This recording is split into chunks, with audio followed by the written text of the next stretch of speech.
We had another question in the late kick inbox, and that was the old standby, the old go-to this time of year, and that is, which coaches are under the most pressure in 2023?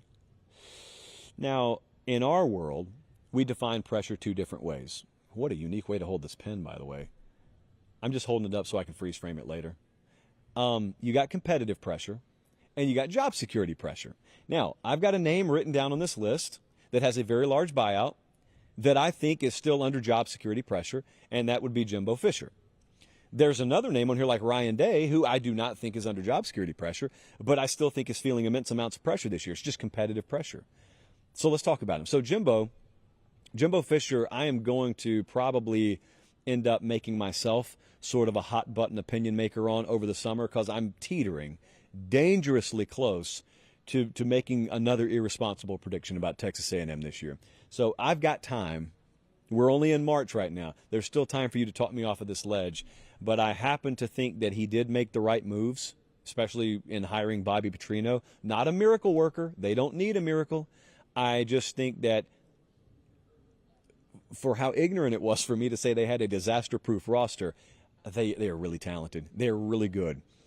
And so when you're really good, when you've got the right ingredients, I always use the kitchen metaphor, when you got the right ingredients and the meal tastes terrible, it just means your recipe was bad. It doesn't mean you lack the ingredients. It's another thing if you have Vienna sausages and napkins and that's all you got in the kitchen. There's not really much you can do with Vienna sausages and napkins. And trust me, I tried. There's not much you can do. That's not their problem. They don't lack for the ingredients there. So with Jimbo Fisher, I'm saying all that to basically entrap him into saying they got to get it done this year. And I don't know what it means. I don't even think resurrecting things to 8 wins works for them. Now, there will be a lot of time to talk about that. We'll have SEC Media Days talk about it. So we'll round into the form of getting a set number. How many games does Jimbo Fisher have to win? Or is it one of those things where there are certain benchmarks he has to hit, beating Alabama or something like that? But the other part of this is I don't have a problem with the high expectation out there. If it'd be one thing if you had high expectation, but then when I turn on your games, that place is half full, or when it's time to raise money, when it's time to work that collective, it's bone dry. That's not the case at Texas A&M. And so as long as that's how you roll on the front end, as long as you do what they ask you to do, I don't have any problem with you having sky-high expectations for your head coach. And listen, winning 9 games is not the highest ask for a guy who's been given everything. There's really not a no for Jimbo Fisher. I will say this, though. It's easy to sit here in March and say, boy, he's got to win. He's got to win. He's got to win. It's another thing when you have to pay that large a buyout in the $80 million plus range. It's another thing to actually pull that trigger. So we'll see how that works out. Ryan Day, not job security pressure. I think it's very fair to call that competitive pressure. Listen, I think we're already there. So this past year, when we went into the Michigan game, I said it then. I said this is the most important game of his career because of how uncomfortable, how radically uncomfortable it was about to get afterwards if he lost. Well, he lost.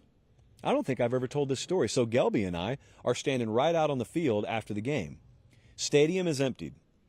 There were Ohio State players who had come back out of the locker room after the stadium had emptied, and they were right behind our camera. So Dennis Dodd and I are having to do post-game live reaction on CBS Sports HQ, and just in the background, there are Ohio State players with their heads just buried in their hands, been bawling their eyes out for like 20 minutes. They knew, because that's how big that game is, but also that coaching staff knew, because they fully expected that they had rectified the situation. Everything that went wrong in the snow in Ann Arbor a year prior, they had rectified the situation.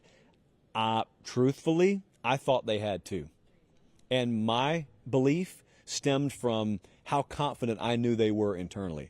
And it happened again. And the thing about it is, if you're worried about your team and then they get drug, that's one thing. But I don't really think people can fully appreciate how much a shock to the senses it is, how much a bucket of cold water it is over your program's head when you're just totally convinced that you've put your team in the best position to win, you're totally convinced you're the better team, you've recruited better athletes, and everything is sky-high confidence-wise, and you just get hit in the mouth with a baseball bat. It is so demoralizing. And then they make the playoff, think they played their best football, still lost to Georgia. But that's almost an afterthought. It's the Michigan game that people go back to. It's the Michigan game I go to because that's what we got to talk about again this year. Everything about Ohio State's 2023 it'll revolve around what they do at the end of the season. That's normally the way it is for the Buckeyes. But with Ryan Day, you could ask me, what happens if they lose a third game in a row to Michigan? Well, my answer is they lost a third game in a row to Michigan. That's what will have happened. If they win their other games, he's not getting fired. You can talk about that all you want to. They're not firing a guy going 11-1. They're just not. Or if they do, we have entered into a total bizarro world.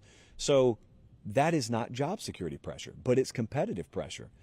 Because if you drop a third straight, if once again you're not winning the Big Ten championship because you're not even playing for a Big Ten championship, at that point, you may start doubting yourself internally. And I would hope you're not already at that point. I'm not just talking about Ryan Day. He's the face of the program. I'm talking about the entire internal structure of the program.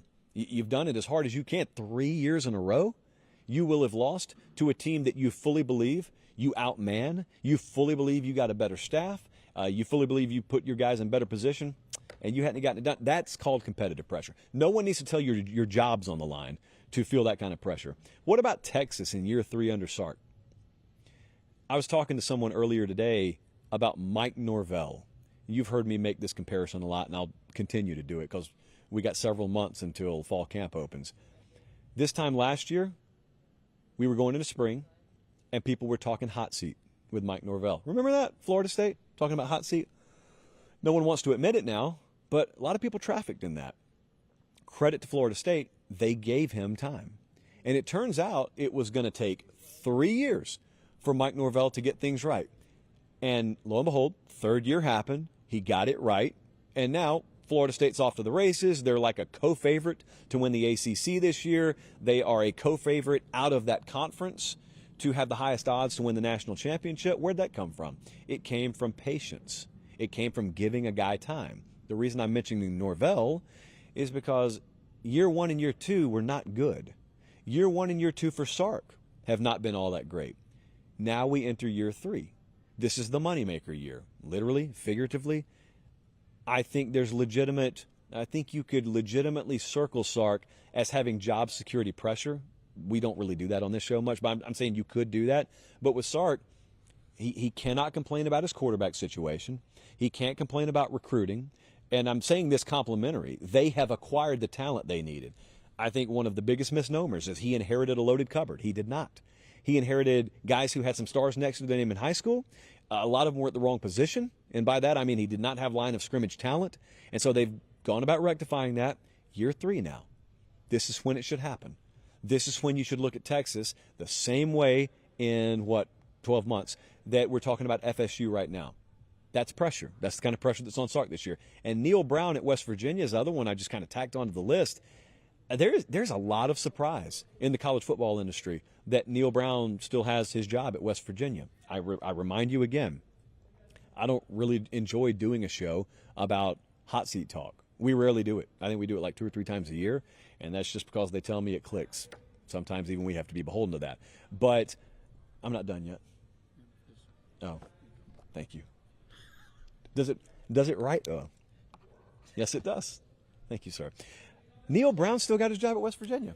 And they got a new athletic director up there, a guy that I think came in probably a little bit too late to make some moves. If we're just being candid about things, probably came in a little bit too late to make some moves. Yet he got a reprieve. Doesn't matter why he got a reprieve, he got a reprieve. They have been rough. They've been pretty bad. And last year, if I were to circle a super sleeper team, I probably would have circled West Virginia. I didn't, and it's a good thing because it was a loss to Pitt early in the year, competitive, but a loss to Pitt, and it was all downhill after that. So Neil Brown, he could have led this list. I just wanted to go a different direction. But Neil Brown's probably a guy that in that hot seat conversation would be at the top of it. Here's what's interesting, though. If you love the hot seat stuff, this time last year there were a lot of them. This time 2 years ago, the list was a mile long. I don't know that the list is nearly as obviously long. Now, granted, Paul Christ would not have been on my hot seat list this time last year, and the guy lost his job before the season was even over. So this is college football. Crazy things happen. I mean, we expected Nebraska may make a change, but A lot of things are very, very unpredictable in this sport. That's why we have to do a show so often. Thanks for watching, guys. Don't leave yet. Don't leave yet. Make sure you like the video and please subscribe to the channel. Not just for me, that's how we keep this entire thing free.